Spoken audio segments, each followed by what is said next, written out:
ഈശ്വര, മണി 8 കഴിഞ്ഞു. എനിക്കിന്ന് കടുവാസാന്റെ എക്സ്ട്രാ ക്ലാസ് ഉള്ളതാ. എന്നാ നീ തയ്യാറായിക്കോ, ഇനിയിപ്പോ അവിയലൂടെ അല്ലേ ഉള്ളൂ. അത് ഞാൻ ഏറ്റു. ഇനി ഏട്ടന്റെ ഡ്രസ് തേക്കണ്ടേ? ഞാൻ കൂടെ സഹായിക്കാം. വെറുതെ ക്ലാസ് മുടക്കണ്ട പെണ്ണെ, കടുവാ സാറാ തല്ലും. ഓ, എന്നെ തല്ലിയൊന്നുമില്ല, ഞാനിപ്പോ സാറിന്റെ പെറ്റാ. അത് കള്ളം. അതേന്നേ, 2 ദിവസത്തിന് മുമ്പ് സാറൊരു ചോദ്യം, ഭാവിയിൽ ആരാകാനാ ആഗ്രഹം എന്ന്. സുമിത്രയ്ക്ക് എഞ്ചിനീയർ, കാവ്യക്ക് ഡോക്ടർ. ഞാൻ പറഞ്ഞു എനിക്ക് സാറിന്റെ ഒരു വലിയ സാറായ മതിയെന്ന്. അതോടെ കടുവ ഫ്ലാറ്റ്. അമ്പടി കേമി. എന്നാ ചട്ടി അടുപ്പത്ത് വെച്ചാ കടുകൊന്ന് വറുത്തേ. അല്ലേച്ചി, നമ്മുടെ വീട്ടിൽ മിക്സി വാങ്ങിച്ചു വെച്ചിരിക്കുന്നേ വെറുതെ കാണാൻ വേണ്ടിയാണോ? ഏട്ടൻ പറയുന്നതിലൊക്കെ കാര്യമുണ്ട്. നല്ല രുചി വേണമെങ്കിൽ അമ്മി തന്നെ അരയ്ക്കണം. ഒയ്യോ, ഏട്ടൻ ഇന്ന് നേരത്തെ ഓഫീസിൽ പോകണ്ടാണല്ലോ. ഏട്ടാ, കുളി കഴിഞ്ഞോ? കഴിയാറായി. ഒന്ന് വേഗം വന്നേ. അവയിൽ ഇത്ര അറിഞ്ഞാ മതിയോ നോക്ക്. മതി, ധാരാളം മതി. കാണാതെ എങ്ങനെ മനസ്സിലായി? അമ്മിയുടെ ശബ്ദം കേട്ടാൽ അറിഞ്ഞൂടെ കുട്ടാ?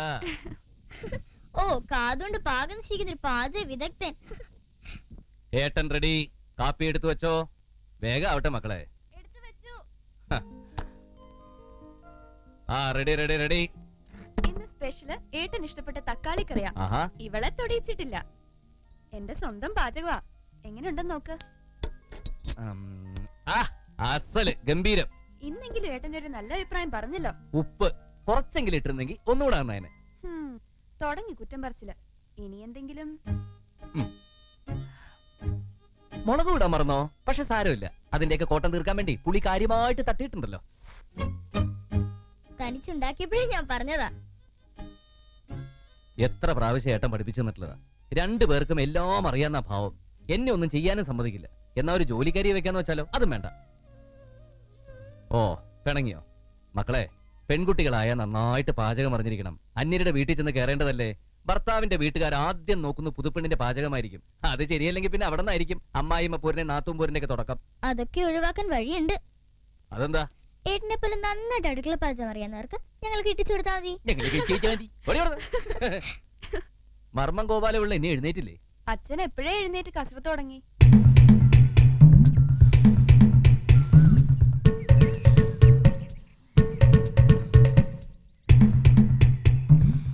ഇങ്ങനെ 101 പ്രാവശ്യം അമരുകയും നിവരുകയും ചെയ്ത ജാനുവിന് നല്ല ബലം കിട്ടും. കസർത്തെടുക്കാൻ നമ്മളും ബലമെല്ലാം ജാനുവിനും. ഏതാ ശനി ജാനു? അയ്യടാ, എടോ, ഈ ജാനു എന്ന് പറയുന്ന ഒരു മർമ്മത്തിന്റെ പേരാ. ഗുദം വസ്തീനാഭി ഹൃദയം, സ്തനമൂലം സ്തനരോഹിതം, അപാരാജം ജാനു എന്നിങ്ങനെ 107 മർമ്മങ്ങളുണ്ട്. അതിൽ തന്നെ സദ്യപ്രാണഹരം, കാലാന്തരപ്രാണഹരം എന്നീ ഉപവകുപ്പുകളുണ്ട്. ക്ഷതം പറ്റിയ ഉടനെ തട്ടിപ്പോകുന്നത് സദ്യപ്രാണഹരം, കാലം കഴിഞ്ഞ് തട്ടിപ്പോകുന്നത് കാലാന്തരപ്രാണഹരം. സർവീസിലായിരുന്നപ്പോ പല കൊലകൊമ്പന്മാര് ഞാൻ മുട്ടുകുത്തിച്ചിട്ടുള്ളത് കാലാന്തര പ്രാണഹര മർമ്മത്തിനിട്ട് കുത്തിയിട്ടാ. അതുകൊണ്ടാണല്ലോ ആശാൻ മർമ്മം ഗോപാലപിള്ള എന്നറിയപ്പെടുന്നത്. അതേടോ, ഇപ്പോഴൊരു 10-20 പേര് വന്നാലും ഞാൻ ചൂണ്ടി നിർത്തും. ഒരു ചൂണ്ടുവർമ്മം പഠിപ്പിച്ചു തരും ആശാനെ. അയ്യാ, അത് തന്റെ ഭാര്യക്കിട്ട് ചൂണ്ടല്ലേ? അതിന് ഫീസ് വേറെ വേണം. ഇപ്പൊ തൽക്കാലം ജാനുവിനെ മുറുകെ പിടിച്ചോ. സ്റ്റാർട്ട്. ഓ ചേച്ചി, പതുക്കെ. മുടി കെട്ടാനാ പറഞ്ഞത്, പിഴുതെടുക്കാനല്ല. ഈ ആണുങ്ങൾക്കൊക്കെ എന്തൊരു സുഖ. ചീപ്പെടുത്ത് 2 പിടി കഴിഞ്ഞു. ഇപ്പൊ മുടി പിന്നി കിട്ടുന്ന ആണുങ്ങളും ഉണ്ടടി. പങ്കെന്നാ പറയുന്നേ. ഓ, പതുക്കെ. കണ്ടില്ലേ, ഒട്ടും ശരിയായില്ല. നീ എന്താടി സൗന്ദര്യ മത്സരത്തിന് പോവാണോ? ഒന്ന് പോയോ ജി. ഏട്ടാ, ഞാൻ വിളിക്കാം. എന്താ ഇവിടെ പ്രശ്നം? കണ്ടില്ലേ ഏട്ടാ, മുടി കെട്ടി വെച്ചിരിക്കുന്നത്. നന്നായില്ലേ ഏട്ടാ? നന്നായില്ല. കുട്ടന്റെ മുഖത്തിന് യോജിക്കുന്ന ഇരട്ടപ്പിരിയ. അല്ലെങ്കിലേ അവൾക്കൊരു പിരി ഇളകിയതാ. ഏട്ടൻ ഇനി ഇരട്ടപ്പിരിയുടെ ആക്കിയാലോ?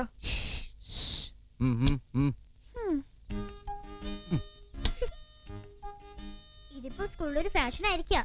കൂട്ടുകാരികളിലൊക്കെ ഞാൻ പറഞ്ഞു ഏട്ടനെ എന്റെ മുടി കിട്ടുന്നതെന്ന്. അപ്പൊ അവർക്കൊക്കെ അത്ഭുതം, ആണുങ്ങൾ ഇങ്ങനെ മുടി കിട്ടുമെന്ന്. അസൂയ. അയ്യോ, സുഖിപ്പിക്കല്ലേ കുട്ടാ. ഒരുപാട് പൊന്തിച്ചാലേ ഏട്ടന്റെ തല ടെറസിൽ മുട്ടും. ഞാൻ കാര്യമായിട്ടാ പറഞ്ഞത്. ഏട്ടൻ അറിയില്ലടി നിന്നെ.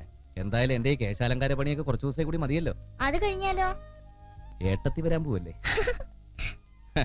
പിന്നെ കണ്ണെഴുത്ത്, പൊട്ടുതൊടിയില്, മുടികെട്ട്, തേന്നോട്ടം ഒക്കെ ഏട്ടത്തി നോക്കിക്കോളും. കണ്ടറിയാം. വലിയ പോലീസ് ഓഫീസറുടെ മോളാ. നല്ല പത്രാസുകാരിയായിരിക്കും.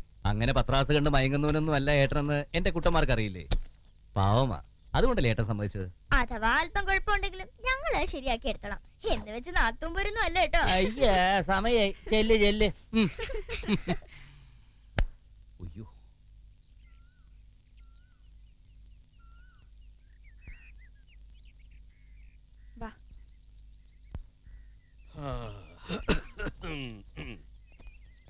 കാപ്പി എടുത്ത് വെച്ചിട്ടുണ്ട്, കഴിക്കണം. പിന്നെ നല്ല വിശപ്പുണ്ട്. കാണുമല്ലോ, നാട്ടുകാരെയൊക്കെ മർമ്മം പഠിപ്പിക്കുന്നതല്ലേ. ആ പിന്നെ ഉച്ചയ്ക്ക് രസായനം കഴിച്ച് ഫിറ്റായി ഉണ്ടാതെ കിടന്നേക്കരുതേ. സമയത്ത് ആഹാരം കഴിച്ചില്ലെങ്കിലേ മർമ്മം ഗോപാലപിള്ള വെറും ചർമ്മം ഗോപാലപിള്ള ആയിപ്പോ. ടാറ്റാ. ചുമ്മാ കേട്ടുകൂടെ, അച്ഛനായാലും സ്വന്തം ഇടം വിട്ടു കൊടുക്കരുത്. ടാറ്റാ. ഓടി. അച്ഛനോട് ഞാൻ പറഞ്ഞിട്ടില്ലേ എന്നെ കാണുമ്പോ ഇങ്ങനെ സല്യൂട്ട് ചെയ്തിരുന്നു. അച്ഛൻ മകനെ അല്ല, റിട്ടയർഡ് ഹെഡ് കോൺസ്റ്റബിൾ കമ്മീഷനാണ് സല്യൂട്ട് ചെയ്തത്. അല്ലെങ്കിലും കാക്കി ഇട്ടവൻ കാക്കി കണ്ടാ സല്യൂട്ട് ചെയ്ത് പോവും. IPC മതി. Yes sir. ഞാൻ നിന്നോട് പറഞ്ഞാണല്ലോ ആ സർക്കിൾ ചക്രപാണിയുടെ കാര്യം. അച്ഛൻ സർവീസിലിരിക്കുമ്പോ അവൻ കുറെ കാലം SI ആയിട്ടിരുന്നിട്ടുണ്ട്. അന്ന് അവൻ എന്നെ ഒരുപാട് തന്തക്കി വിളിച്ചതാ.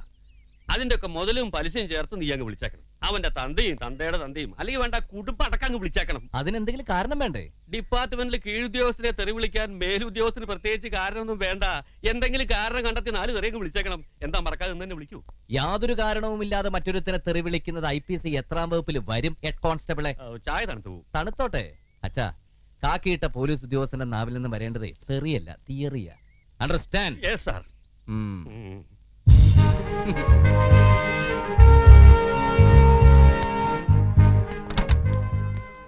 സൽപ്പേര് വന്നില്ലടോ? സൽപ്പേരിയേട്ടൻ തയ്യാറായിക്കൊണ്ടിരിക്കുക. അയാൾ എന്നും ലേറ്റ് ആണല്ലോ. ഒരു ഭാര്യയും 2 കുട്ടികളും ഉള്ള എനിക്ക് സമയത്ത് ഇറങ്ങാൻ പറ്റണില്ല. അപ്പോ 2 ഭാര്യ 7 മക്കളും ഉള്ള സൽപ്പേരിയേട്ടന്റെ കാര്യം. ആ പട ഇറങ്ങി കഴിഞ്ഞു. ബട്ടൺസ് ഇട്ടോട്ടെ. പപ്പ ഫോൺ ബോക്സ് വാങ്ങാൻ മറക്കല്ലേ. ഇല്ല മോളെ. എന്റെ ക്രിക്കറ്റ് ബോളിന്റെ കാര്യം ഓർമ്മയുണ്ടടാ. പപ്പ കളിക്കൊടുക്ക. അയ്യോ കേട്ടടാ. സഞ്ജുവിന്റെ മരുന്നിനുള്ള തുണ്ട് പോക്കറ്റ് വെച്ചിട്ടുണ്ട്. കണ്ടു. മഞ്ജുവിന് മഞ്ഞ ഫ്രോക്ക് വാങ്ങണേട്ടാ. കുഞ്ചുവിന്റെ കുത്തിവെപ്പ് നാളെയല്ലേ? ഓ ആശ്വാസം. സമയമായി. ടാറ്റാ. വേഗം ചെല്ല്. എന്താടോ വൈകിയത്? സർ, 1-ാം ഭാര്യ മീനാക്ഷിയുടെ മക്കളുടെ ആവശ്യങ്ങളുടെ ലിസ്റ്റും 2-ാം ഭാര്യ കാമാക്ഷിയുടെ മക്കളുടെ ആവശ്യങ്ങളുടെ ലിസ്റ്റും 1-ാം ഭാര്യ. മതിയടോ. സർ. അപ്പൊ പതിവ് കാരണങ്ങൾ തന്നെ. ഫാൻസിന്റെ സിബിട്. Sorry sir. Thank you sir.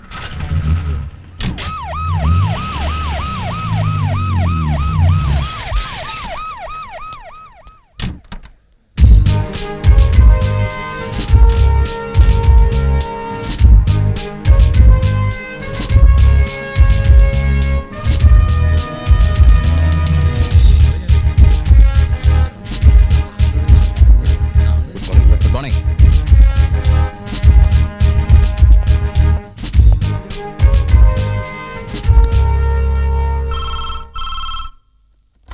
Hello, commissioner here. DGP ആണ് സർ, പ്ലീസ്. ചൈതന്യ നഗറിൽ നിന്ന് 1-2 പേര് വിളിച്ചിരുന്നു. ഒരു പ്രശ്നമുണ്ട്. അറിയാം സർ. 2 ദിവസം മുമ്പ് എനിക്കൊരു കോൾ ഉണ്ടായിരുന്നു. അപ്പൊ തന്നെ അവിടുത്തെ CAയും SIയും വിളിച്ച് ഞാൻ സംസാരിച്ചിരുന്നു. പിന്നെ ഇന്റലിജൻസ് വിങ്ങിൽ നിന്ന് ഇൻവെസ്റ്റിഗേഷൻ ഒരാളെ നിയോഗിച്ചിട്ടുമുണ്ട്. ഓ, അപ്പൊ താൻ അഡ്വാൻസായി മൂവ് ചെയ്ത് കഴിഞ്ഞു. ഗുഡ്. VIP-കൾ താമസിക്കുന്ന കോളനിയാണ്. വീണ്ടും ഒരു പ്രോബ്ലം ഉണ്ടാവാതെ നോക്കണം. പിന്നെ DIG നാളെ ചാർജ് എടുക്കൂ. തനിക്കാ റെസ്പോൺസിബിലിറ്റി. എത്ര വമ്പന്മാരായാലും you take bold action. Yes sir. വിശദമായിട്ട് അന്വേഷിച്ച് അപ്പം റിപ്പോർട്ട് ചെയ്യാം. ഓക്കെ. സഞ്ജീവിന് വിവരം കിട്ടിക്കഴിഞ്ഞു. അയാൾ നടപടി എടുത്തു കഴിഞ്ഞു. ഒരു റിട്ടേൺ കംപ്ലൈന്റ് പോലും കിട്ടിയിട്ടില്ല. വെറും ഒരു ഫോൺ കാളിന്റെ പേരില്. അല്ലെങ്കിൽ തന്നെ കമ്മീഷണർ ഇതിൽ ഇടപെടുത്തേണ്ട കാര്യമെന്താ? ബന്ധപ്പെട്ട CIയോടോ SIയോടോ അന്വേഷിക്കാൻ പറഞ്ഞാൽ പോരെ? പോരാ. സംസ്ഥാനത്തെ ഏറ്റവും നൊട്ടോറിയസ് ആയിരുന്ന ഈ നഗരത്തെ ചാർജ് എടുത്ത 6 മാസത്തിനുള്ളിൽ സമാധാന മേഖലയാക്കി മാറ്റാൻ സഞ്ജീവന് കഴിഞ്ഞു. ഇനി അഥവാ അങ്ങനെ ഒരു മാഫിയ സംഘം ഉണ്ടെങ്കിൽ അതിനെ മുളയിലേ നുള്ളാനും സഞ്ജീവന് കഴിയും. സഞ്ജീവനെ കഴിയൂ. ഓ അങ്ങനെ. അല്ല, സഞ്ജീവന് ഷൈൻ ചെയ്യാനുള്ള അവസരം സാർ ഉണ്ടാക്കി കൊടുക്കണം. മരുമകനാകാൻ പോകുന്ന ആളല്ലേ.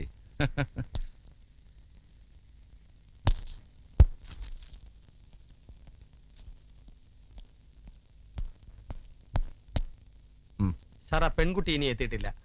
തനിക്ക് എപ്പോഴും പെൺകുട്ടികളുടെ ഓർമ്മയുള്ളൂ.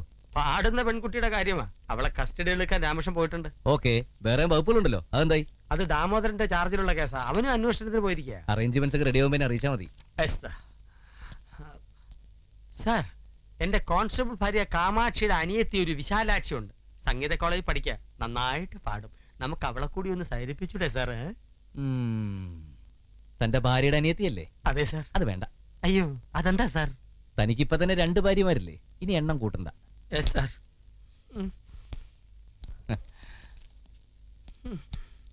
രണ്ട് ഭാര്യ ഉണ്ടെന്ന് പറഞ്ഞങ്ങനെ വാരണ്ട. അത് ഈ സൽപ്പേരി സദാനന്ദന്റെ കഴിവാ. അതാണെന്താ? No sir. കേട്ടോ?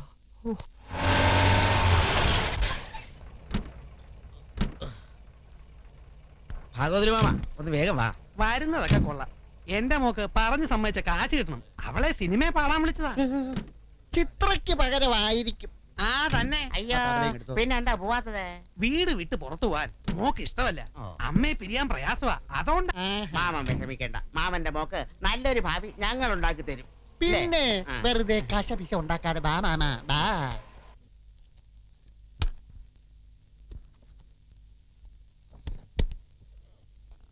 DGPയുടെ മോളെ, ഇന്നെന്റെ കുട്ടന്മാര് പറഞ്ഞത് കേട്ടില്ലേ? നാത്തും വലിയ പത്രാസുകാരിയായിരിക്കും. ആണോ? വലക്കല്ലേ മോളെ. ഏയ് നല്ലവളാ. മോന്ത കണ്ടറിയില്ലേ?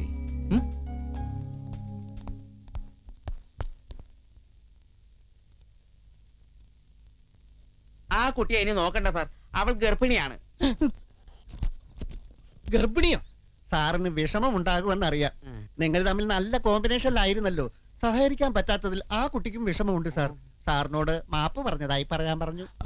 ഏത് കുട്ടിയുടെ കാര്യമാണ് നിങ്ങൾ ഈ പറയുന്നത്? നമുക്ക് സ്ഥിരമായി പാടാൻ വരുന്ന മല്ലിക. ഓ, മല്ലിക. അവള് പോയെങ്കിൽ എന്താ സാറേ, പകരം മറ്റൊരു കക്ഷിയെ കസ്റ്റഡിയിൽ എടുത്തിട്ടുണ്ട്. കല്യാണി. ക്വസ്റ്റ്യൻ ചെയ്ത് നോക്കി. നല്ല താളം, ശ്രുതി, സ്വരസ്ഥാനം ഭയങ്കരം. 4.5 കട്ടയ്ക്ക് ഒരു പിടി പിടിച്ചതാണ് സാർ. എന്നാ സ്റ്റാർട്ട് ചെയ്യാം.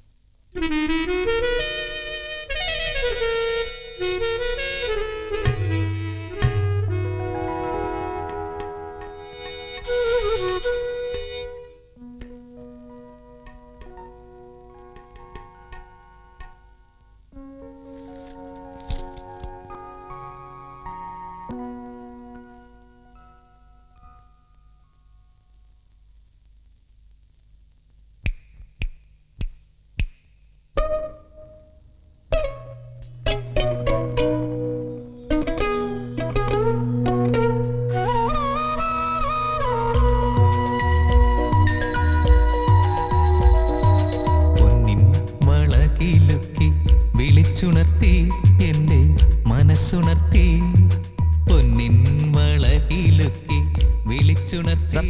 വന്നു. വെയിറ്റ് ചെയ്യാൻ പറയൂ. Yes sir. മൈ ഗോഡ്, നാളെ ചാർജ് എടുക്കുമെന്നാണ് അറിയിച്ചിരുന്നത്. ഇന്ന് ചാർജ് എടുത്തോട്ടെ സാർ. നമുക്ക് അനുപല്ലവിലേക്ക് എത്രയും പെട്ടെന്ന് എല്ലാ ഇൻസ്ട്രുമെന്റ്സ് ഒളിപ്പിച്ചോളൂ. Join duty immediately. വേഗം മാറ്റണം എടുത്ത് പ്ലീസ്.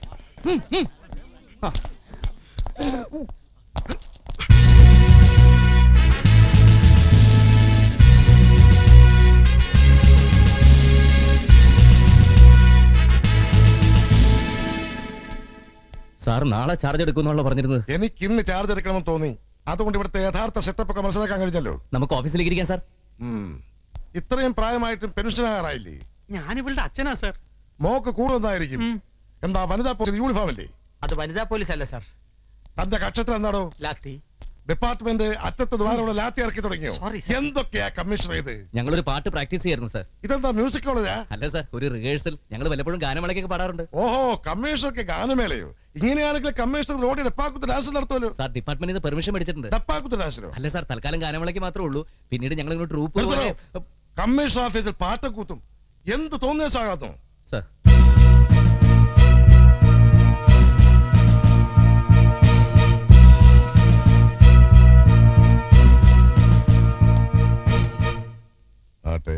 പാടിയ പാട്ട് അമീർ കല്യാണിയല്ലേ?